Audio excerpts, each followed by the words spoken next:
Welcome to Wednesdays with EWAT. This is Shanti Kumaraswamy Street, your business English coach, here at English with a Twist. Hi everyone, this is lesson 65, another milestone on the road towards the 70th episode. How is everyone? It's 3 p.m. here in the UK. Beautiful day, another beautiful day. Well, I'm becoming very used to these blue skies. It's amazing, really. Very, very lovely. Not as hot as we had over the weekend, but there you go. So in today's lesson, we're going to be talking about negotiations,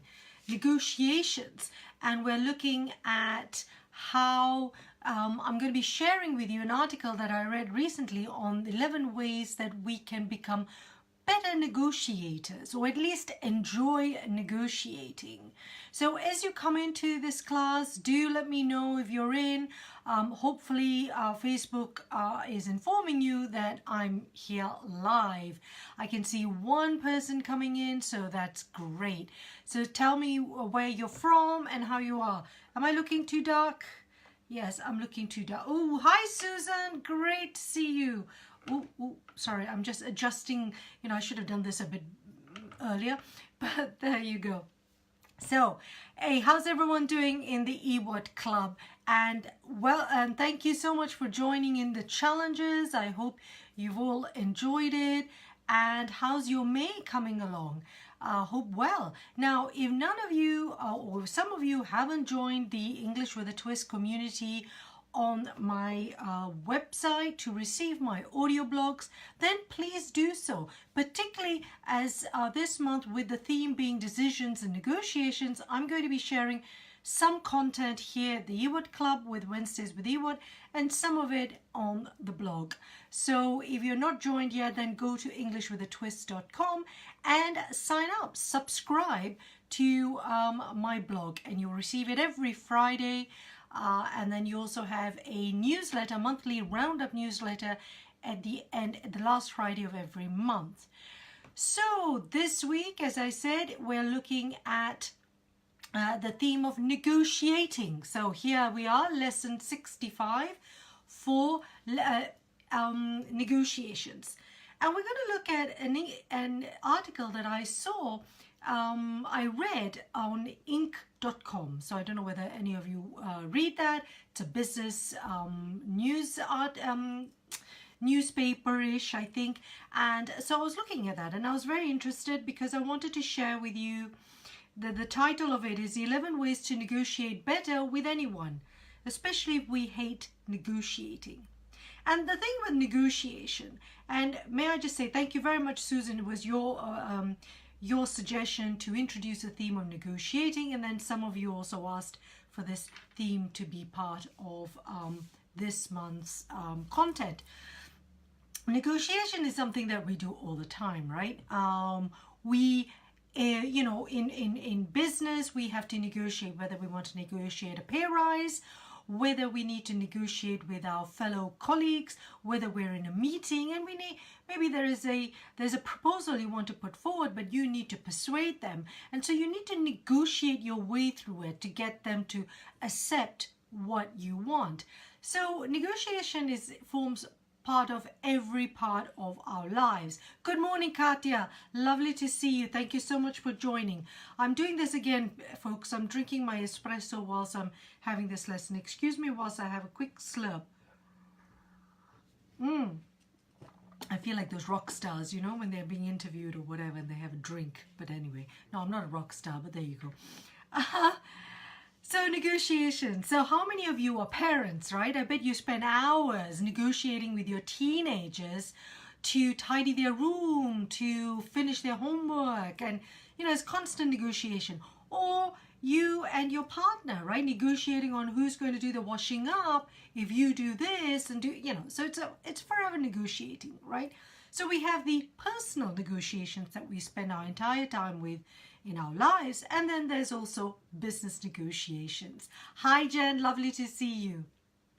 Thanks for joining in.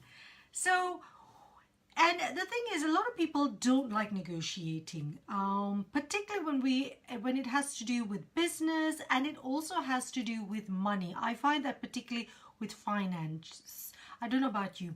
For example, I find it very difficult when we go on holiday. There are some places in the world where when you go into, you visit street markets, and the expectation is that you are going to negotiate the price. You are going to barter. Now in some countries, like for example, I come from Malaysia. Well, my dad does, and some of my family are. And so in Malaysia, if you're not going into a shop where there are fixed prices, if you're at a market, then you are going to negotiate the price. You're going to barter. So you ask the seller what the price is, and they say, oh, no, it's too much or whatever. And then you either walk away, or if you really want the item, you sit there and negotiate the price. Now, I've never really been very good at that. And I know, for example, in the Middle East, in Morocco, or you go to Marrakesh, and it is expected that you barter. Then there are other places where no, it's not expected, and you kind of have to know that that's what you want to do. Susan saying, especially the British, we don't like talking about money. Yeah, that's true. Nobody ever asks, we don't discuss money, we don't discuss salaries. I remember in Malaysia, for example, people will quite happily ask you what you earn, what your salary is, and you think, whoa, okay, but we're mostly cagey about this. We're mostly, we don't like discussing money. So when it comes to financially negotiating, and a lot of businesses, that's what it is, right? We have to negotiate, because if you're a buyer and a seller, if you're a buyer for a company, you're probably negotiating with your suppliers for the best deal. That is your job. Some people are better at it than others. But no matter what, we have to negotiate in whatever way. If you want someone to do a job for you, you need to negotiate with them. Maybe, and some negotiations are very important because it's going to get a good deal for you. In businesses, for example, with me, and you always have to, some clients will come to me and say, what are your fees? And then some cultures expect to negotiate. And others, no, they won't. They'll just take your price at face value, and they will not even discuss it. But in business, we all try and do that. We all will try and negotiate the best deal for ourselves. If you're negotiating on behalf of clients, then you want to negotiate the best deal. If you're selling your property, you're going to want to have the best price. If you're buying a property, you want to get the best price for your money, and the best value. At the end of the day, it's all down to what good value you have. So no matter how we are, and how good or bad, somehow we've got to do this. So in researching this, and I was thinking to myself, okay, so in the blog post this week, I'm going to be touching upon this week's lesson here on Wednesdays with EWAT, but I'll also be expanding a bit more, and I will also be sharing phrases that you might want to use, or you could use. I try not to be too prescriptive with phrases, because most people have an idea of what they want. They can sort of discuss or say what they want to say. The problem is not knowing how to negotiate, or what they need to think about when negotiating. Then the language comes as a second stage. That has been my experience. But correct me if I'm wrong, Susan, I don't know what they say. I know you teach German clients, and I don't know whether Germans find it difficult to negotiate. Some cultures don't like doing it, so they feel uncomfortable, so it all gets a bit, more, it's outside their comfort zone, so they don't like that. But let's say, this is, as I say, this is an article I fell upon. I fell upon, nice phrasal verb here, when I was researching this. And it says 11 ways to negotiate better with anyone, especially if you hate to negotiate. And I like some of this. Some of this you might think, oh yeah, all right, fine, this is fairly normal. But let's have a look, because this article was written by Jeff Haden, and he is a contributing editor into Inc.com. So I'll share the link so you can see what he writes, and I'm sharing this because I'm no great negotiating expert. But he says, a lot of it he says is that, negotiating skills should be seen as communicating skills. Negotiation is just a way of communicating with people. Both of us, both sides want the best for each other. But, whether you're a buyer or whether you're a seller, you're still in business with each other. You still want to do business. So rather than see it as one big competition, which is what people normally think as negotiation, then perhaps see it as your two equals trying to get the best deal. And you want to work together. You're still working as a team. So rather than sort of see it them and us sort of attitude. So there are ways that you can make it a bit more fun and more successful. So let's have a look. First of all, he says number one is to swallow your fears and make the first bid or the first offer. And it is an interesting one. Swallow your fears and make the first bid. Now, he says that most people hate to go first. And there has always been this sort of consensus that you don't make the first move, don't make the first offer. Wait until the other person actually makes the offer. Because the idea is that, what you don't want is that you quote a price and then you think, well, you quote, say, $5,000 and the other person was happy to pay you $7,000 and you think, oh, gosh, see, I shouldn't have done that. He was prepared to pay more and I've just gone and offered my lower price and I shouldn't have done that. So you walk away thinking, oh, I left money on the table here. But the thing is, the reality is that really very rarely happens because often he says the other person has an understanding of the real value. So he says here, what you should do is to set an anchor with your first offer. Now this anchor, if you imagine the anchor, of course, is an anchor we use in a ship when the ship comes in and then they put the anchor to stop the ship from floating off to sea. So you have your anchor and you imagine it's a weight. So you set a price that is going to be the starting point. Susan saying, John F. Kennedy said, let us never negotiate out of fear, but let us never fear to negotiate. Yeah, oh, lovely, lovely. Thank you very much for sharing that. I hadn't heard of that. Thank you, Susan. So set an anchor for the first offer. And the value of the offer, he says, is highly influenced by the number you're thinking about. So you think about your number. And he says that research, and I will share this with you because I was interested because I was thinking, oh, really, does this make sense? Research shows that if the seller makes the first offer, the final price is going to be higher than if the buyer makes the first offer. And it's really interesting. You think, really? Okay, now why should that be? Because, of course, if you're buying, you're going to set your price low. But if you're the seller, you're going to set your price high. So set your price higher.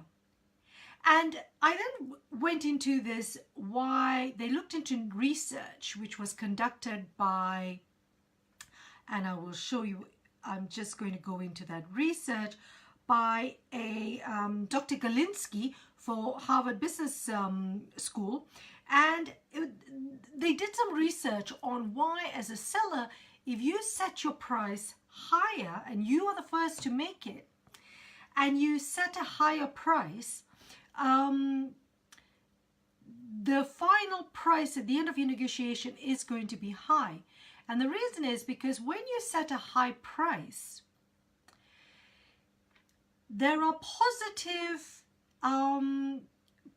attributes that are placed on that offer. Let me give you an example. Say you are selling your house, and if your house is worth $500,000, and you set your price at, say, you offer the house for, say, for example, maybe 400,000 instead. And so immediately the buyer is going to think, okay, maybe the asking price, and then you've made an offer and you're thinking, they will look at that lower price and think, well, what's wrong with this house? There might be some problems. Whereas if you set it a bit higher, there is the positive attributes that are given to that, you know, so they think, oh wow, so that means it's valued, you know, there's got something positive about it, rather than thinking, you know, they're not concentrating on the negatives to do with the house. Maybe it needs, you know, they'd have to have rewiring or whatever it is. You know, they're looking at all the positives. And it was interesting because they tested this with property prices and also with cars. They did this research, and I'll share it with you here. They were saying they had two types of customers, and one customer went in and gave their opinion of the car value. They were trying to sell their car, and they go to these two different mechanics, and one customer says, well, you know, I think my car is valued at, you know, should sell about $2,800, for example. You know, I think that should be $2,800. Whereas the other half went to the same mechanic and said, I think my car should sell at $5,000. And it was interesting because when they compared, did the research, the mechanics that were offered the higher anchor, i.e. the $5,000, they actually said that the car would be valued $1,000 more. So I'm going in and going, I think the car is, you know, $5,000. All right, yeah, well, I think you should get it for $6,000. I go in at $2,800, they'll think, yes, well. And it's interesting because it's the psychology. And what it's saying is the psychology. Something that's higher will automatically think, well, this must be good. So we are attracted to that. Whereas if we price ourselves too low, people begin to wonder, what sort of value have you put to this? Susan, you're saying there are two basic laws in negotiating communication. Ooh, let me just see. Just one moment, because I'm going to have to see this properly on my screen. It's not what the sender says, or you mean the seller says, but what what the sender says, but what the receiver understands that is true. The sender is responsible for what the receiver understands. So it's really important to keep up a good line of communication. Hey, Susan, yeah, that's exactly. So it's what the seller say. The seller is in control. So it's managing that psychology. So if you said, you know, when we talk about our businesses, what are we worth? How do we work out our value? If you set your value too low, people automatically assume that you can't be very good at your job. Maybe you don't have you're not qualified to do your job. Maybe you don't have all the experience they're expecting from you. So they immediately start questioning, and they'll lower that price. Think about it. Whereas if you set yourself at a price, and I'm not saying ridiculous price, but a fair value that you think it's good. So you're giving that, no, I'm worth this. Okay, you're going to have clients who are going to say, oh, that's a bit too much, I don't think so. Or they're going to actually take note and see, oh, right, okay, so this person obviously values themselves and they are worth this. So this is your starting point. So your starting point is already higher. Then we can talk about other things like, for example, concessions, which I'll discuss in a bit. I'll actually be discussing a bit more in the audio blog that I will be publishing on Friday. So you can see that psychology, just like Susan's saying, the sender is controlling how the receiver is going to take it. I set my price at £200. If I'm a teacher and I'm selling my lesson for $12, there are going to be clients who want that. But what does $12 do? What are you going to get for that? But if I set it at $35 to $45, okay, it's a lot more, but the way I'm presenting myself is a lot higher, then you're thinking, okay, this person must be worth something. And then you start, there's a completely different attitude to that. So it's interesting. So it's saying, swallow your fears and make that first offer. And a lot of it is to do with also having the confidence of your position and what you can offer. So when you're in that negotiating place, is swallow the fear and make the first offer. If you are the seller. If you are the buyer, then yes, you want to be the one that's making the first offer, because obviously you're going to go lower. But depending on what position you're in, then you want to do that. So the seller is the one that controls, and you set your price at the price that you, what they call the target price. So there you go. So he's saying, swallow your fears and make the first bid. The second way he says is to use silence to your advantage. So, and I get this one. Most of us, we talk a lot when we get nervous. Imagine when you're giving a presentation or you're getting nervous and you're setting things up and things are not going to plan. We start getting nervous. We start, oh gosh, yeah, and you start getting anxious and you start making silly comments, or I don't know what we're saying, right? We all do this, right? And then we talk a lot and we miss a lot in the negotiation. So we're too busy talking. We're not listening to the other side. So in this article, Jeff Haden says, if you make an offer and so if you're the buyer, for example, and you make the offer and the seller says, oh, that's a bit too low, way too low, then you don't want to respond straight away.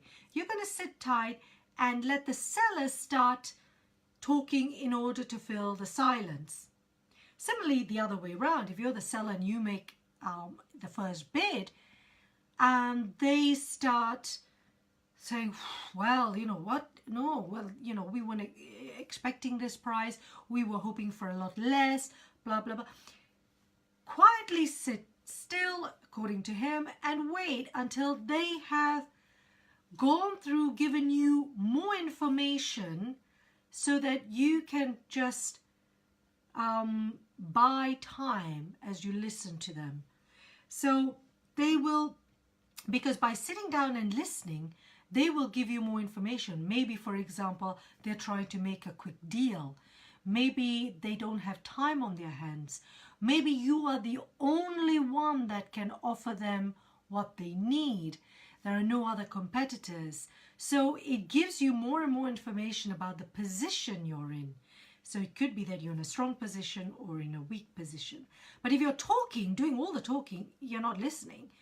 You're not getting that all-important information to decide what's your next move. So, so they can give you that. So listen and think more than you speak. And when you do speak, he's saying, ask open-ended questions. So that's why, so you then get a bit more information. Just be quiet, he says, and they will give you that information. Because it's great, because it gives you also that thinking time of thinking, okay, they're giving more information and I can get to find out a bit more about what they want and where they're at. Yeah, Susan, silence is golden. Number 3, he says, definitely plan for the worst, but always expect the best. So we all have high expectations. And if we have high expectations, we hope to have high outcomes. So always go into that negotiation assuming that you're going to get what you want. Now, we all have to have a bottom line, or what we also call a reservation price. Yeah, so that's the price at which you're not going to drop. Okay, so if you're the seller, set yourself a reservation price, you've got your target price, and then you've got your dream price. Wonderful. But your reservation price is the one that you're saying, below that, I'm walking away from this deal. And you have to be prepared to do that. You imagine when you're bargaining with someone at a street market and you want to buy something and you really like it, but there is a cutoff point. But even when you're buying a property, you know, you've done your budgeting, you know. And no matter how much you love that property, you're going to walk away if the bidding goes, you know, too low. You know, or sorry, the other way around. If you're trying to sell, but there's a point when you're saying, no, I'm not going to accept a lower price than this. So you have to have it in your mind what you're looking for. And you know, if because he says, after all, you will never get what you want if you don't ask for what you want. Always ask for what you want. So he's saying high expectations, always go into the negotiation assuming you can get what you want. And always assume that you can make the deal on your terms. And so that's why we should never have just the one price. We should have 3 prices at which we are willing to walk away. If we're not talking price, we're talking terms. If we're talking about terms of business, what we're expecting, what we want from someone, then, you know, you have to have some idea before you go in there. What he does say, and this is number 4, is never set a range. So never give people what we call a ballpark figure. You know, so they'll say, so how much are you going to offer? They say, well, my guess is, you know, so how much will this cost us if we want to have this and this done and that done and this done? And you go, well, the cost should be between $5,000 and $10,000. If you give them a range, the buyer's going to go for the lowest. So don't do that because they're going to go for the cheapest. So always come up with a price.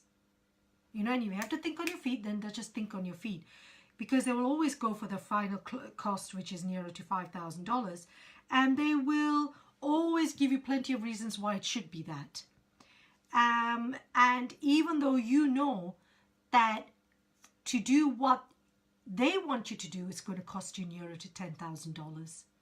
So never provide an estimate when you don't actually have enough information. If you have enough information, then fine. But if the buyer doesn't really know what they want, then to give them that range then is not good. Because you don't know what they want. They're not giving you enough information, and that's going to put you at a worse position. So don't just say, well, that's the fee is this. If you're not ready to quote a price, so if you are not ready because you think, no, I need more information here because I don't want to be out of pocket, then just tell them you're not sure, and you just keep asking them questions until you are sure about what price you're willing to offer. Because, you know, we all get this, right? Someone will go, well, you know, yeah, so what's your price? And you give them the range and they go, okay, that sounds good. And then they start adding a lot of stuff onto that. And then you think, oh no, I ended up then costing, you know, it then ends up costing you more than what you're going to get from your customer or your client. And that's not good. Or similarly, it might not be price, it could be your time. Maybe you've agreed a time, you've agreed a service, and you've costed it based on your time, and then you find that they're taking far too much of your time. So when we're in that negotiation situation, don't feel that you have to offer them a price until you get much more information from them. So keep asking questions, open-ended questions, asking them what they need, what exactly they want. And if you need time to reflect, then just take that time. Don't feel forced to give a price. And number 5, he says, never give without taking in a good way. Susan, you're saying, let me just have a look. I'm just going to... a successful negotiation is when both parties feel they have achieved success, feel appreciated, feel the other side was fair, feel the other side will keep the agreement and finally will deal with each other. Yep, precisely. You're covering everything I want to say here, Susan. Exactly. A successful negotiation, and this is what Jeff Haden is saying, that it's a communication, it's building a relationship. You're not competing. You don't want the other side to walk away thinking they got a really bad deal. So you don't want that situation because we're trying to forge relationships and business relationships. So there has to be a give and take in both ways. And here's how he's saying, never give without taking in a good way. And this is the example he says. So say a buyer asks you to cut your price, and you should always get something in return by taking something off the table. So if they're going to ask you to cut the price, then you are going to say, okay, I can offer you a discount on this, but then you're removing something, from the service. Or if they ask, so that's what you'd say. So it's just like, well, can you do it for this price? You think, yeah, that's fine. I can give you this price, but let's say then I will give you this instead. So maybe your deluxe package would be this. They're not willing to pay that price. They say, well, would you be willing to do this price? And you go, yes, and I will offer you this instead. And they have to accept that you're not giving them the same. Otherwise, that's not fair for you. So every price reduction or increase in value should involve a trade-off of some kind. If they don't, then it just means that the initial price was already quite high. But if you're the buyer, if you make a second and higher offer, always ask for something in return for the higher price. So for example, if you're buying and then they say, well, this is our fee, this is what we can do, this is what we can, we can't, it's not negotiable, unfortunately. Then you say, well, okay, so would you be prepared to offer us an extra blah, blah, blah added to this?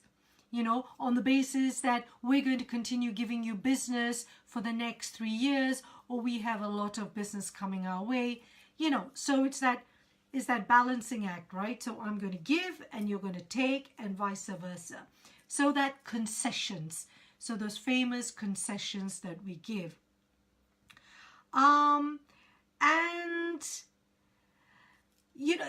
So that's always very important. As Susan says, a successful negotiation is that you want both of you to feel that you have achieved something, you have achieved success, and that you both feel appreciated. Not that someone has gone and, you walk away thinking, well, I've given that away for nothing. That was really super cheap. And then there's a lot of resentment after that. And maybe you won't, if you're the buyer and you really negotiated down that price, your supplier, your seller is always going to be resentful and maybe might even not give you the service that you were expecting because you haven't really paid a fair price. And I think at the end of the day, people should be fair to each other. If you value someone, then you should be prepared to pay a fair price to the person, not completely undercut them. Of course, we hear a lot about this in big enterprises, big companies. Think about the big supermarkets that undercut their suppliers, undercut the farmers, undercut their producers, to the point where you put these people out of business. Well, what's the point in that? I've never understood that. Because if you're going to put your suppliers out of business, then where are you going to get your supplies? How are you going to continue servicing your customers, the retailers, your customers, if you're going to undercut your producers? Unfortunately, people do that. But hopefully, if you're running a small business, if you're running a medium-sized business, that's not the point. You need to treat people with respect. They have to earn a living. You also have to, and we have to respect each other. So be fair on that. Number 6 is try to not negotiate alone. In other words, not be the only one that's going to make that decision. That you're the one that makes that final word. Because if perhaps if you're the ultimate decision maker and you feel a bit cornered by someone who's maybe bullying you a bit, then maybe you need to always have a reason to step away and say, I need to consult with my partner. I need to maybe just double check my figures. If you're a sole trader and you're doing that, let me check my figures. Let me come back to you. I need to look at this. I need to also re-look at my figures, check with my suppliers, or talk to my partner.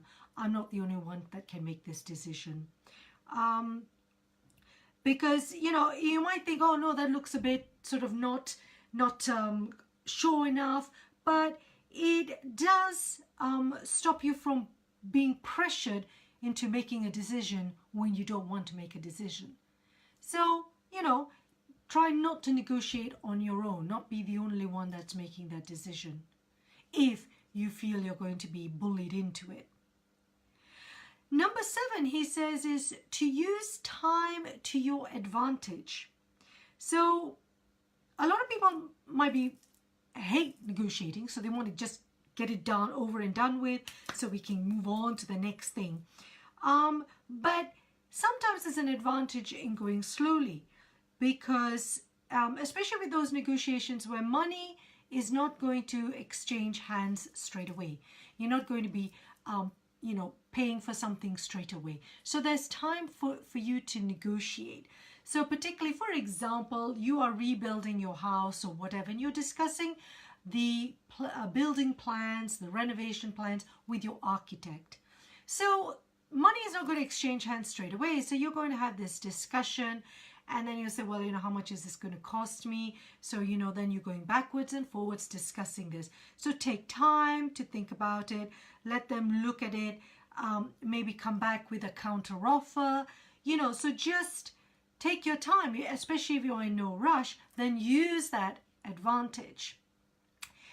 You can also use the advantage if you know they're in a rush, if they want to make a deal very fast, then you can play that a bit if you need to. So, you need to judge that situation, because negotiations are also an investment in your time, depending on what you're negotiating. If you're negotiating a big project, you're negotiating a big contract where it's going to be over a few years, or, a year-long contract, then you want to make sure you've got it right. Of course, people can review a contract, and in fact, you might put that into your policy that you are going to review it after 6 months or whatever. But, give yourself that breathing space. And unless they're going to walk away, they will accept that that's going to take time. Number 8, he says, ignore bold and emotional statements. This is interesting. Never assume that what you hear, everything you hear is true. The more emotional the statement, the louder. It's just a bullying tactic that some people will say. Or, maybe they're just feeling a bit insecure. So, for example, if they're putting pressure on you to make the deal because time is of the essence, blah, blah, blah, or they're giving you the sob story about their business, then don't, resist that emotional pull. Now, there's some cultures that will not react to such a thing. Some people, some negotiations are, in different cultures, like Susan was saying, we have different cultures that deal with negotiations differently. Some cultures all negotiations are formal, they are analytical, and they are maybe based on consensus. The decision is consensus based. So you being emotional, you being aggressive, will not help the situation. So you need to decide what sort of culture they have when it comes to negotiating. So in this week's post, I'll be talking about the homework you have to do before you go into the negotiating situation. Do your homework to find out what the person or the people you're talking to are like. What is their culture? Because the one thing you don't want to do is to be doing the opposite to them. You're not going to get what you want. And similarly, if they're bullying you and you're feeling intimidated, you walk away, then you're going to feel really resentful that happened. You're going to feel really bad that happened. So don't get emotional. Keep it distant. Number 9, he says, and give the other side some room to decide. Don't, if you feel defensive, you feel that they're not following you, don't push too hard. Let the other person make a decision, or, let them have time to decide. I don't know about you, but I always hate feeling pressured to make a decision. I think we all do. We don't like to be pressurized into making a decision. It says, you know, some people will say, you know, I'm offering you a best deal. This is the best deal. You know, this is great. You want, and they don't leave you alone. And you just think, leave me alone. Just doing that is not actually helping me. You know, just back off. Let me make a decision. Similarly, when we're trying to persuade people to get to do our, you know, buy our services or buy our products or whatever, you need to have a softer approach. And if you can see that they're questioning, they're not too sure, then you need to give them the space to do so. It might be that they have no option. Maybe they are limited to, you know, there is a problem with money. And there again, homework, doing your homework, finding out. Maybe they do not have that flexibility with money, with a budget. So maybe you can offer some concessions somewhere else. And, you know, so that if you do want this deal, it all depends on what your price is.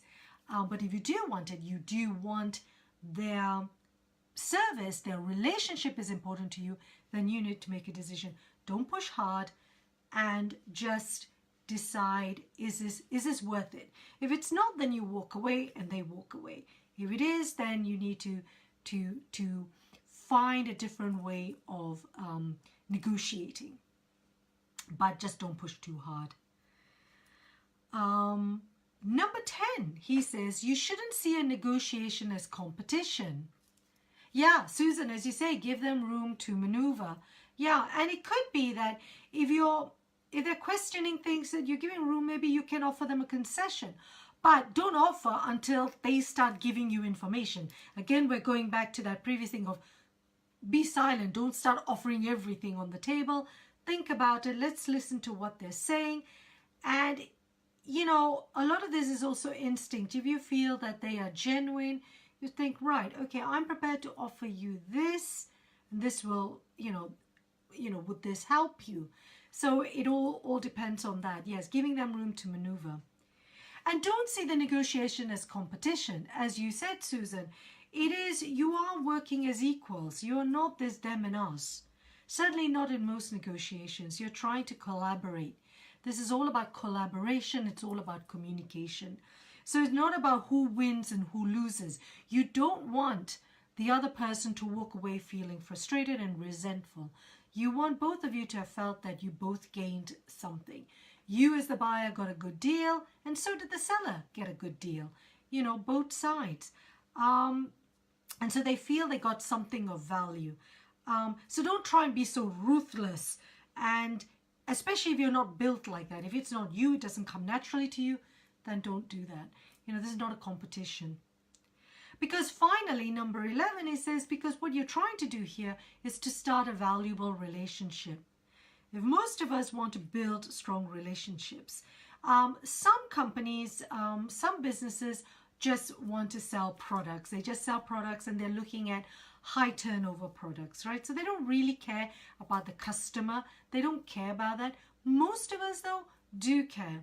And if you want to have good feedback, good reviews, good testimonials, then you need to be able to say, all right, I will, you know, I value you. I want to do business with you and I want to continue doing business with you. Yeah, fine. I will.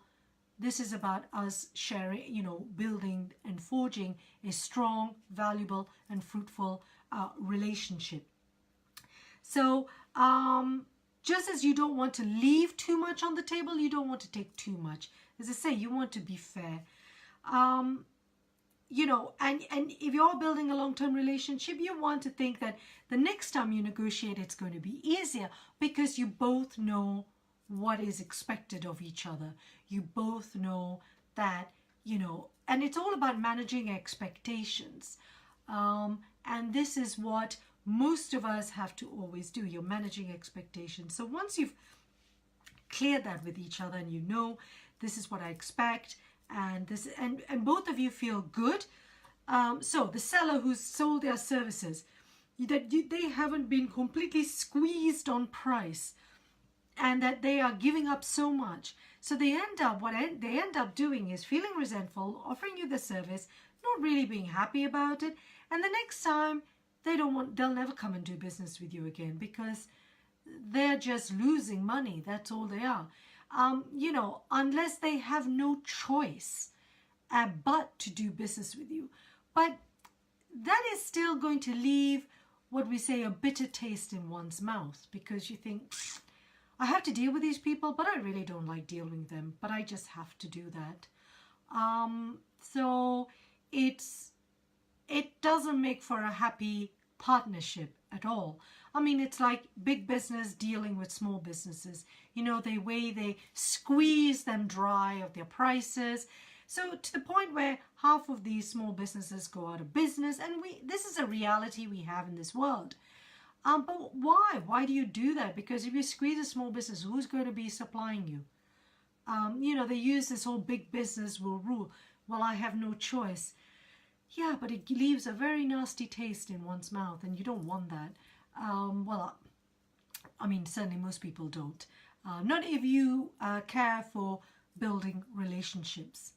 So those are the 11 ways that Jeff Haden has shared in this article about how to negotiate even when we don't like negotiating. So, you know, how to make it a bit more fun. And I think a lot of this for me, I don't know what was your biggest takeaway from this, is what comes out is respect for each other. Yeah, we're both equals.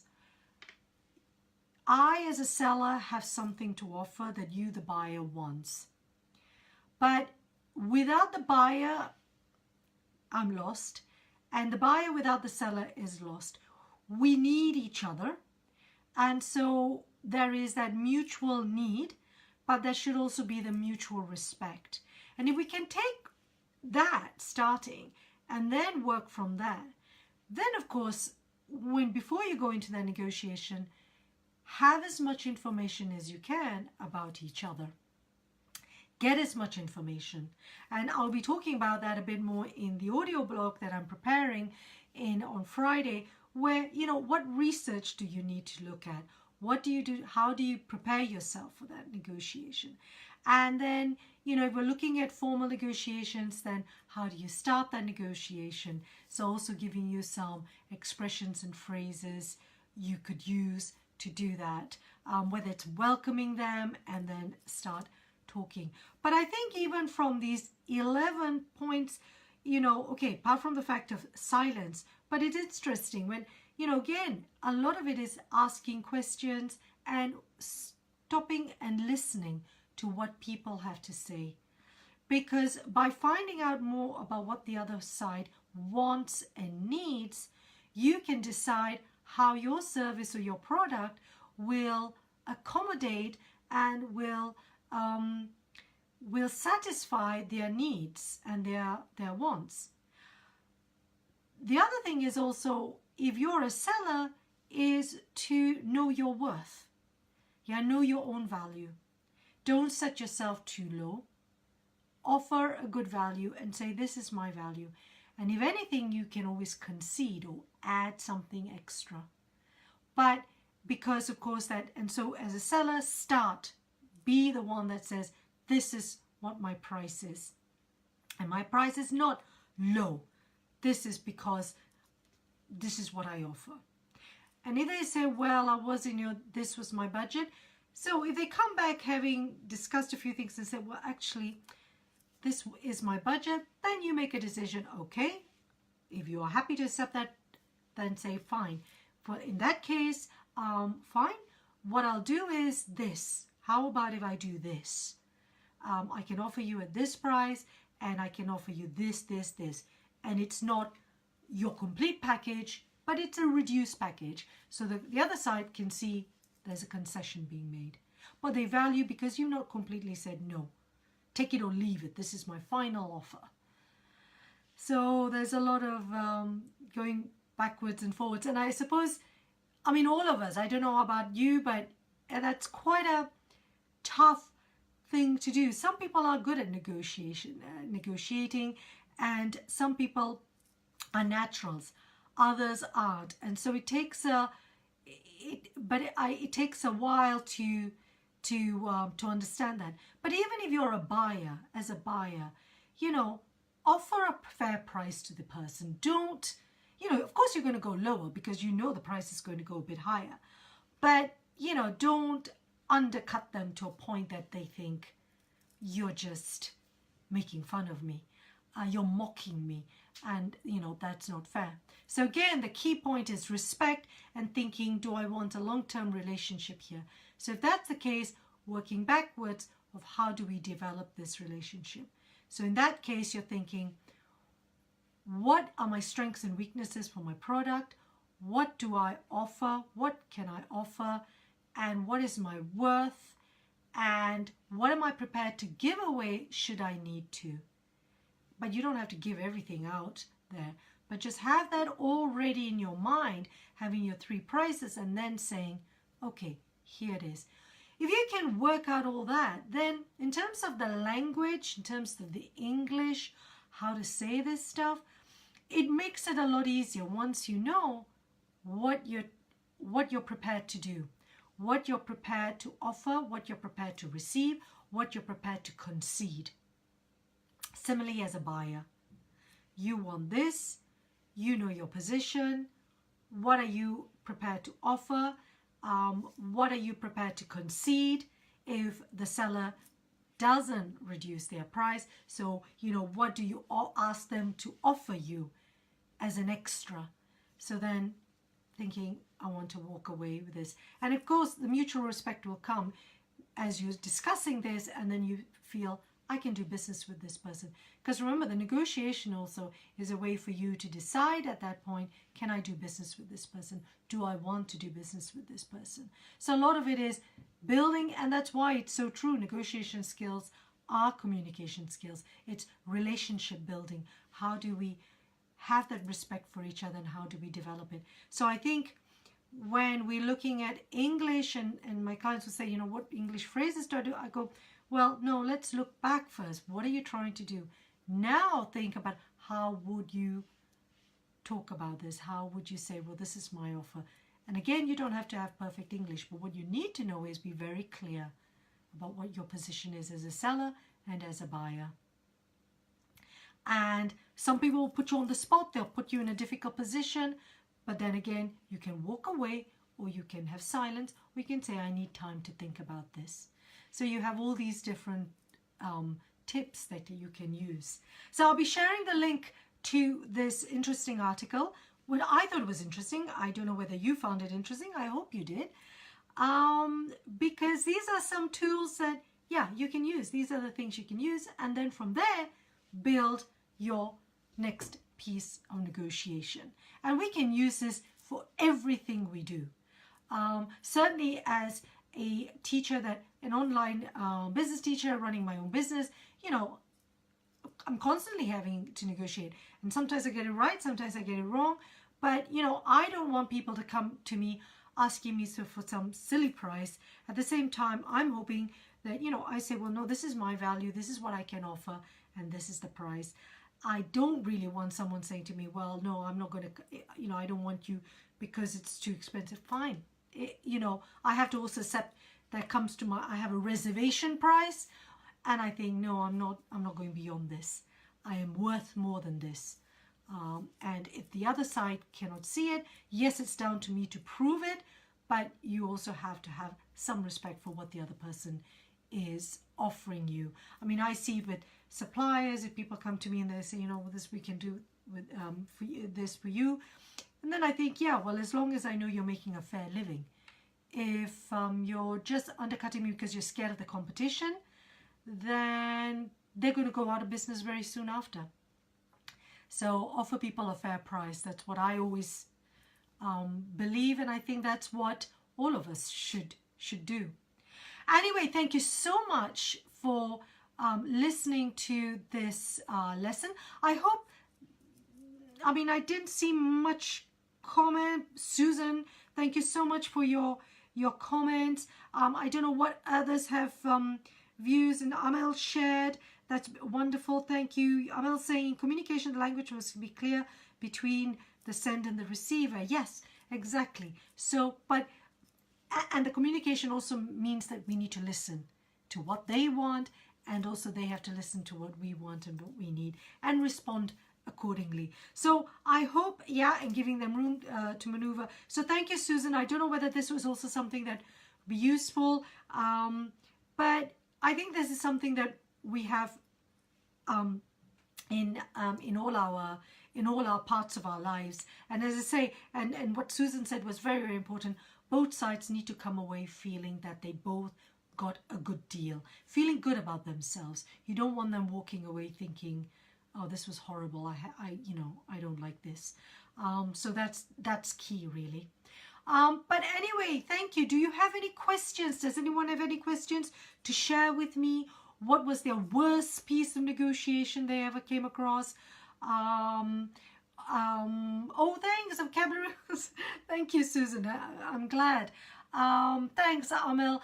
If you have any questions, do ask, but I'd love you to share. As I say, if you haven't signed up to EnglishWithATwist.com, do sign up, because that way you'll receive my audio blog posts that come out every Friday. And, and also I send a newsletter once a month, which is the monthly roundup.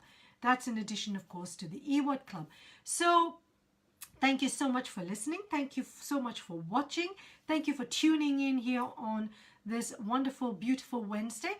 Next week, we'll be looking at, I think, decision making.